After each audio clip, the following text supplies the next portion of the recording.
yeroo feesbuukii fayyadamnu onlaayinii irra jiraachuu keenya namni akka hin barre ofirraa cufuudhaaf isinitti agarsiisa jechuudha. Akkasumas miseenjarillee yeroo onlaayinii irra jirru jechuudha. Akka namni onlaayinii irra jiraachuu keenya hin barre ofirraa cufuudhaaf isinitti agarsiisa. Sana jala bu'aa jalqaba feesbuukiin isinitti agarsiisa jechuudha. Feesbuukii keessa galla. Feesbuukii keessa yeroo galle jechuudha. Sarara sadeen tan argaa yoo jiraattan yeroo tokkoof gadi qabna jechuudha. Akkatti nuuf fide jechuudha. Yeroo akkatti nuuf fide jechuudha. Siitingii kan jedhu kana jechuudha. Siitingii kan jedhu kana yeroo tokkoof gadi qabna jechuudha. Akkatti nuuf fide jechuudha. Yeroo akkatti nuuf fide argaa yoo jiraattan jechuudha. Argaa yoo jiraattan active status kan jedhu kana jechuudha. Yeroo tokkoof gadi qabna jechuudha. Argaa yoo jiraattan jechuudha. Argaa jirtan isinitti mul'ataa jira. Yeroo tokkoof gadi qaba jechuudha. Akkuma argaa jirtan kiyya banaa jira jechuudha. Ofirraa cufuudhaaf jechuudha. Yeroo tokko gadi qaba jechuudha.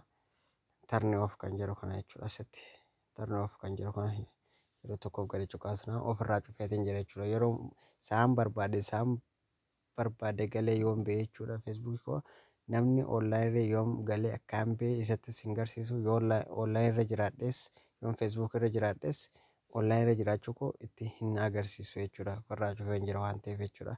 Kanumaan immoo setting messengerii isinitti agarsiisa jechuudha. Messengerii keessa galla. Messengerii jira jechuudha. Messengerii keessa galla. Messengerii keessa yeroo galle jechuudha. Mallattoo piroofaayilii keenyaa yeroo tokkoof gadi qabna jechuudha. Mallattoo piroofaayilii keenyaa yeroo tokkoof yeroo gadi qabna akkatti nuuf fide jechuudha.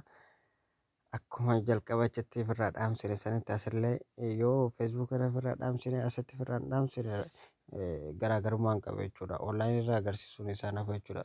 Feesbuukii fi messenjeriin wal qabata waan ta'eef jechuudha. Asitti illee akkasuma jala jechuudha. Active access kan jedhu kan argaa yoo jiraattan jechuudha. Yeroo tokko gadi qabna jechuudha. Qolfi banaa jira kiyyallee amma jechuudha. Ofirraa cufuuf jechuudha. Isinitti agarsiisuudhaaf hin bane jechuudha. Turn off kan jedhu yeroo tokkoof gadi qaba jechuudha. Ofirraa cufeen jira jechuudha. Jechuun namni barbaadu ofirraa cufattan akka filannaa keessaniiti jechuudha. Namni barbaadu ofirraa cuftu, namni hin barbaanne immoo ofirraa cufuu banachuu ni dandeessan jechuudha. Mirga keessanii jechuudha. Galatooma like follow gochuu hin dagatinaa.